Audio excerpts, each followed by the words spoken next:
Rajasthan update. नमस्कार, news 21 में आपका स्वागत है। आप देख रहे हैं राजस्थान अपडेट। आइए नजर डालते हैं आज की कुछ खास खबरों पर। शिक्षा का मंदिर हुआ शर्मसार, छात्र ने व्याख्याता से अभद्र व्यवहार करते हुए की हाथापाई। सारा घटनाक्रम महाविद्यालय में लगे सीसीटीवी कैमरे में हुआ कैद। व्याख्याता की शिकायत पर महाविद्यालय प्रबंधन ने छात्र के विरुद्ध क्लॉक टावर थाने में मुकदमा दर्ज करवाया। दरअसल अजमेर सम्राट पृथ्वीराज चौहान राजकीय महाविद्यालय के प्राचार्य मिलन कुमार यादव ने बताया कि कल आर्यभट्ट कॉलेज का बीबीए फाइनल ईयर का छात्र क्षितिश शर्मा परीक्षा देने के लिए महाविद्यालय में आया था। परीक्षा के लिए ड्यूटी पर 2 व्याख्याता प्रवेश द्वार पर तैनात थे। व्याख्याता डॉक्टर मनोज यादव द्वारा छात्रा से आईडी कार्ड मांगने पर छात्र आक्रोशित हो गया और उनसे मारपीट करने लगा। इसी दौरान डॉक्टर यादव की 50 ग्राम वजनी सोने की चैन भी कहीं गिर गई। महाविद्यालय प्रबंधन द्वारा तुरंत क्लॉक टावर थाना पुलिस को घटना की जानकारी दी गई। उसके बाद छात्र को परीक्षा दिलवाकर पुलिस के सुपुर्द कर दिया गया। घटना के सीसीटीवी फुटेज भी पुलिस को उपलब्ध करवा दिए गए हैं। महाविद्यालय ने एमडीएस यूनिवर्सिटी को आर्यभट्ट का सेंटर हटाने के लिए भी लिखित में पत्र भेज दिया है।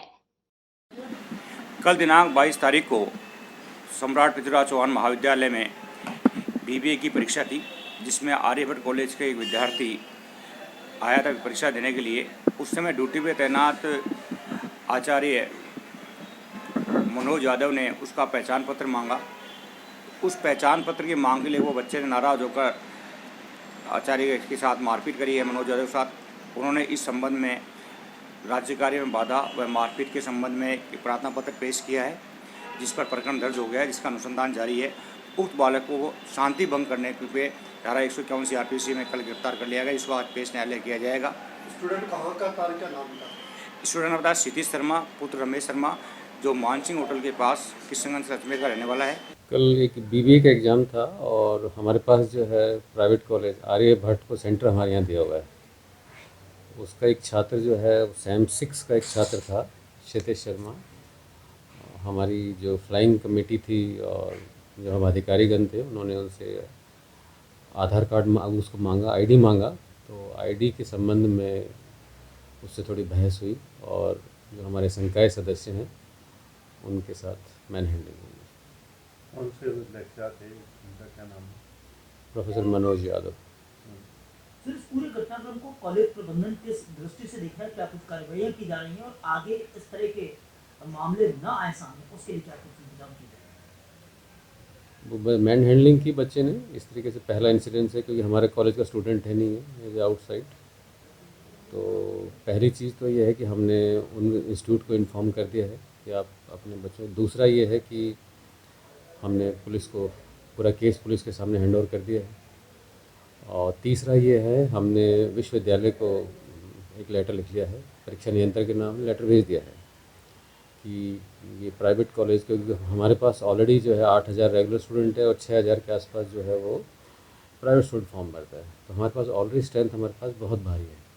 तो हमने उनसे अनुरोध किया है कि इन प्राइवेट कॉलेज को जो है वो कहीं पर आप सेंटर्स को, क्योंकि वही सारा जो है इनसे फ़ीस स्ट्रक्चर लेते हैं, मेंटेनेंस का पैसे लेते हैं और एग्जामिनेशन का पैसे, पानी बिजली देते हैं।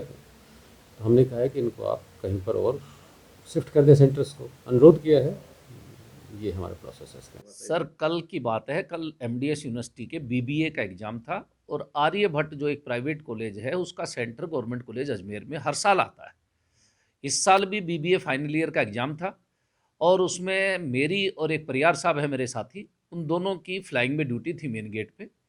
वहाँ से हम लोग बच्चों को एंट्री दे रहे थे कि भाई एडमिट कार्ड और एक आईडी प्रूफ, बाहर के बच्चे होते हैं तो कोई दूसरा नहीं बैठ जाए, हम आईडी प्रूफ मांग रहे थे। तो बहुत सारे बच्चों को हम लोगों ने एंट्री दे दी थी, लेकिन 10 बच्चों का एक ग्रुप आया और उनमें से जब आईडी प्रूफ मांगी तो एक बच्चा ज़ोर ज़ोर से चिल्लाने लग गया कि मैंने 3 एग्जाम दे दिया, आप कौन होते हो आईडी प्रूफ मांगने वाले, रहे से ज़ोर से चिल्लाते हुए।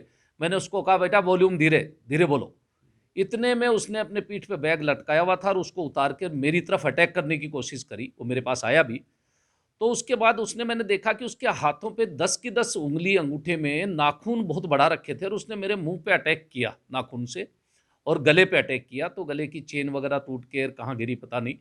और उसके बाद हम उसको अंदर ले गए, पकड़ के अंदर लेके कमरे में एक में बंद किया और वहाँ पे पुलिस को बुलाया।